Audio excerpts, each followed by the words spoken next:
Hi, my name is Ariel Johnston of the Tasty Balanced Dietitian, and I am partnering with Midwest Dairy to bring a delicious cinnamon and vanilla energy bite recipe.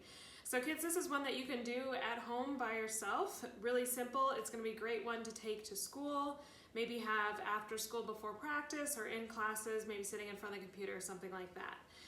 So the equipment that we are going to need today is a potato masher, or you could just use a large fork, a wooden spoon or a metal spoon, something that's pretty sturdy, some measuring cups and measuring spoons, a spatula, and a large mixing bowl, as well as something to heat up water. I have an electric kettle that I use, but you could also just use a glass bowl and heat up some water, or in a pot over the stove. So the first thing that we're going to do is we have some dates. These are called Medjool dates, and these are pitted already. I would buy the pitted ones, otherwise you do have to take the pit out. And I found these in the produce section at the store. They also might be where the dried fruit and nuts are. So the first thing that we're going to do, I measured out a cup of these dates. That ends up being around 10. And I'm actually going to put some hot water in there and let that sit for about 5 to 10 minutes. So that's going to soften up those dates and make it really easy to mush. Okay, I let those dates sit for about 5 to 10 minutes, get nice and soft, and just drained the water out. Next, I'm going to pour those in my large bowl, and I'm going to take my potato masher, and this might be where you need some of these muscles as well. And then we are going to start smushing these dates down into a paste. Might have to get some of them off the potato masher, and there will still be some bigger chunks in there, but get it as close to a paste as you can. That's going to make it easier when it comes time to mix it all together.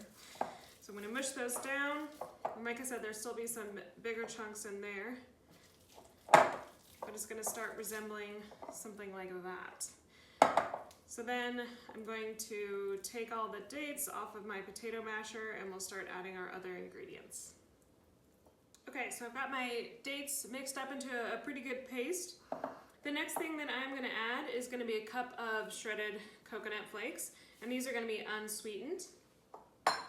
Then I have a cup of sunflower butter. So you can use any other kind of butter that you want. The advantage I do find with sunflower butter is if you want to take these to school, those with nut allergies can do so and have it in the classroom.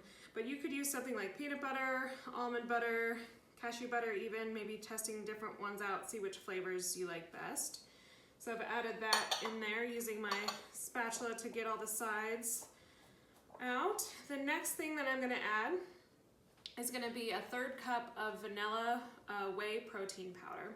So that's one reason why I like this recipe so much, is it's a great combination of carbs, fats, and proteins, and that's going to give you the energy. The carbs are going to give you the energy that would be great before like a practice or something like that, and the protein will keep you fuller longer, as well as the fats in there.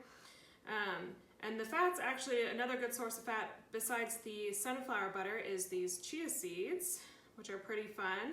Those are going to be a good source of omega-3s, which is good for your brain and your eyes. So I've added those, and then I've got 2 tablespoons of honey for a bit of flavor.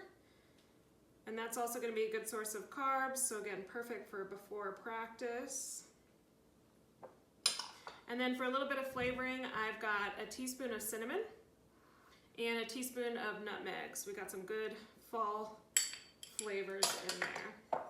So now I'm just going to mix it all together, and it is still going to be a little bit sticky, so you will get your hands a little bit dirty. Okay, so you can see I've mixed it into a pretty good mixture, all mixed together there.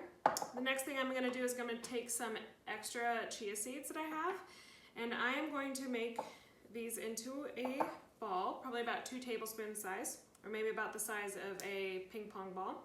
And I'm going to roll it in the chia seeds, just coating the outside. And we've got that. So those can be stored in the refrigerator for a few days, or just taken a Tupperware to school or practice for a really easy grab and go snack.